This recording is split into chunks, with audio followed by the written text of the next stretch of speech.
DM Cart here. Welcome, adventurers. So, I usually don't report on the news in the tabletop space because there's other people. There's Ten Cars Tavern, there's OGGM, there's people like that telling you the day of, all right? And I'm not going to just regurgitate their content. Nor do I usually report on the drama that somebody has stirred up. Why, did you know that so-and-so said terrible things about this other person? Did you know that if you play this certain way, you're a horrible person too? No, whatever. But last week, a fellow named Ben Riggs put out a blog where he stated that the golden age of tabletop role-playing games is dead. A little doom and gloom, buddy. A little bit. Okay. You got your blog, you got your opinion. It mostly faces around 5th edition D&D. Okay, 5e D&D is not the entirety of tabletop role-playing games. Okay? It's one of the biggest. It's second to Call of Cthulhu in many parts of the world. But it is, I would say it's a good yardstick. It's a good high middle, near top. It's a good yardstick. It's kind of the one everybody knows. It's the Kleenex. It's the Xerox. It's the name one, the name brand. Okay. So, yes, 5th edition D&D is at its end. Coming out in 2024 is some other thing from Wizards of the Coast. It's not 6th edition. It's not 5.5. It's kind of nebulous what it is, but all signs indicate that it's going to be an online thing. If you want to get the books are going to be premium books and only limited supplies. But you should go subscribe online. You should go purchase the online version that can be removed at a moment's notice, edited at our whim, and if you fail to keep up your subscription, you no longer have access to, because it's not truly a PDF where you can download it. You're going to rent your D&D. You will own nothing and like it. That's all indications. Whether they're true or not, I don't know, and I don't worry about it. Okay?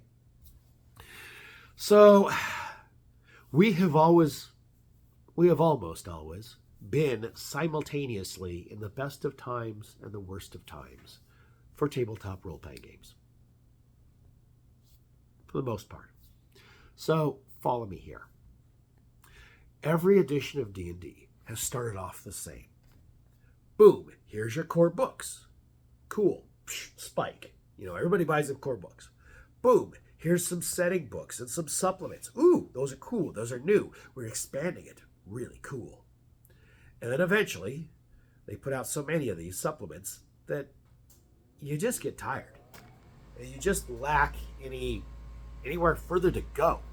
The furthest we went from the core being, what if fantasy medieval Europe with magic? The furthest we went away from magic Europe was Oriental Adventures, Al-Qadim, Spelljammer, Planescape.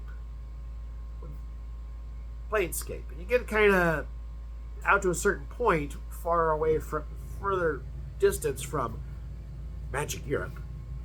You're kind of done. You only have so many things you can do. And at that point, you get that last year. Kind of a filler year. We're putting out a few supplements kind of half-heartedly. But the real effort behind the scenes is being put into the next edition. That's what's happening now. So now we're coming up into the next edition, and we'll see how that goes. But over the course, D&D's kind of gone like so. And whenever people aren't big into D&D, they're big into something else. Your third-party publishers, your smaller games, your indie stuff. Independent stuff's doing new things, cool things. Usually cheap. I mean, there's these Horde Wars, $5 PDF. Boom, an entire game. Boom, $5. Can't beat that with a stick. Tales from Distant Stars on Big Geek Emporium. Free! $0. All all right? And that's a sci-fi deal, D20s, some D6s, and it's not Star Trek, but, it's episodic sci-fi adventure. So there's always stuff going on. I used to think, hey, we are in a golden age of tabletop role-playing games, because unlike the olden days, we have the internet. And thanks to the internet, we can download or have shipped books, PDFs, of any game you can think of. It's out there. You have all this access. Thanks, internet.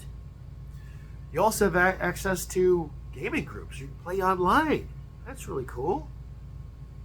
You also have, hey, I can go on social media and I can post my opinion about something, and I can be told by 12 different people that I'm an idiot for having this terrible, horrible idea. That's not so great. But, hey, it's part and parcel of the situation. But we've always been in both the best of times and the worst of times. It's always, it's good for D&D, it's bad for the indies, it's bad. D&D's having an off year, indies are doing real well, yada, yada, yada. We've only had 2 times where the whole tide for everybody went up and the whole tide went down. 2 times I can think of. Please correct me if I'm missing a good one. But, the Satanic Panic, okay? I was a teenager. I was there, okay? I had a parent who brought home a Jack Chick tract. I thought it was true because it had been left at the church, so it must be true. According to this, if you play Dungeons and Dragons, you're going to hell. So, all my stuff, swoop, gone. Thanks. Jack Chick was not only just a liar, but he was an absolute grifter who didn't even pay his own artist properly to draw his propaganda tracts.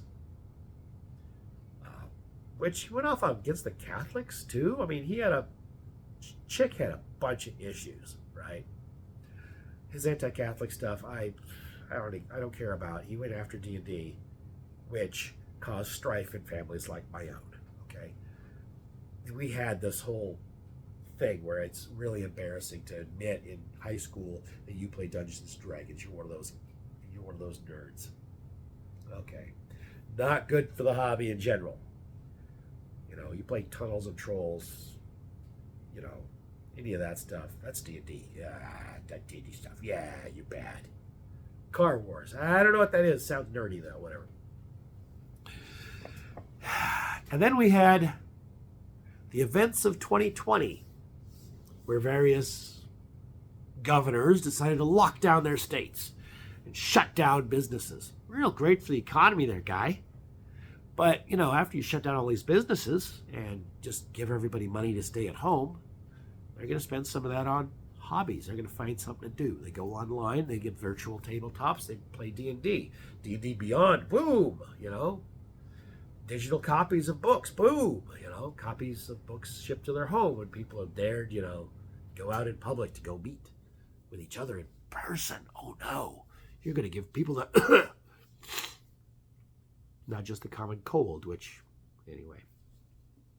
So yeah, that really spiked the hobby in general. But look, when people put out these articles, spelling out doom and gloom for the hobby, don't worry. Don't let it get you.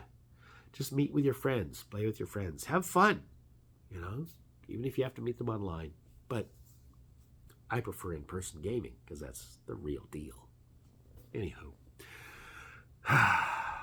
Just enjoy yourselves. Have a good day. Dan Kurt, out.